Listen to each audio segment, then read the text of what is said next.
10:15 p.m. Important discovery. Orendorff and Watkins, working underground at 9:45 with light, found monstrous barrel-shaped fossil of wholly unknown nature, probably vegetable, unless overgrown specimen of unknown marine radiata.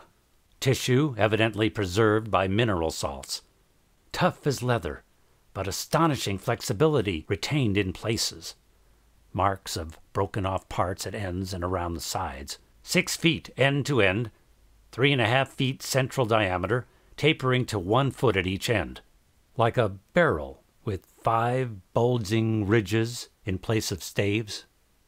Lateral breakages, as of thinnish stalks, are at equator in the middle of these ridges. In furrows between ridges are curious growths, combs or wings that fold up and spread out like fans. All greatly damaged, but one, which gives almost 7-foot wing spread. Arrangement reminds one of certain monsters of primal myth, especially fabled elder things in Necronomicon. We started flying northwestward under Mihai's pilotage with 10 men, 7 dogs, a sledge, a fuel and food supply, and other items, including the plane's wireless outfit. The atmosphere was clear, fairly quiet, and relatively mild in temperature, and we anticipated very little trouble in reaching the latitude and longitude designated by Lake as the site of his camp. Our apprehensions were over what we might find, or fail to find, at the end of our journey, for silence continued to answer all calls dispatched to the camp.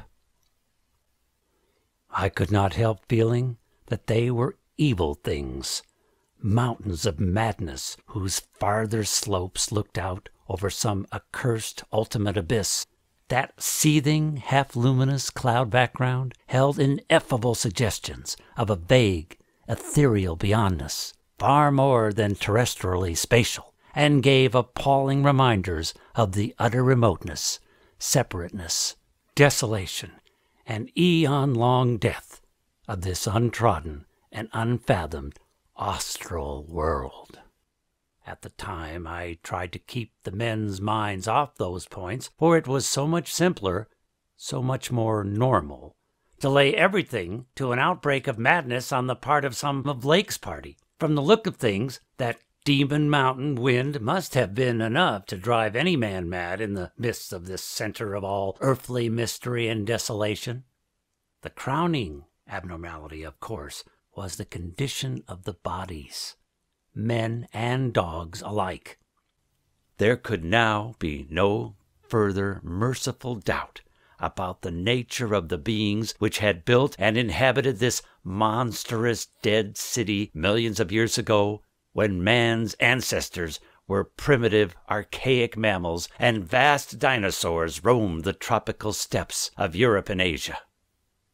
We had previously clung to a desperate alternative and insisted, each to himself, that the omnipresence of the 5-pointed motif meant only some cultural or religious exaltation of the archean natural object which had so patently embodied the quality of 5-pointedness, as the decorative motifs of the Minoan Crete exalted the sacred bull, those of Egypt the scarabaeus, those of Rome the wolf and the eagle, and those of various savage tribes, some chosen totem animal. The things once rearing and dwelling in this frightful masonry in the age of dinosaurs were not indeed dinosaurs, but far worse.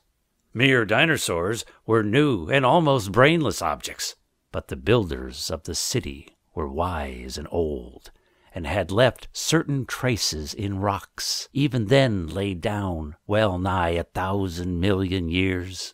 Rocks laid down before the true life of Earth had advanced beyond plastic groups of cells. Rocks laid down before the true life of Earth had existed at all.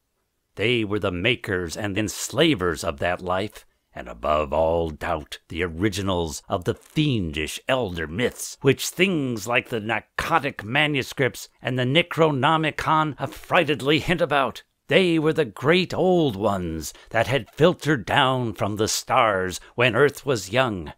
the beings whose substance and alien evolution had shaped and whose powers were such as this planet had never bred.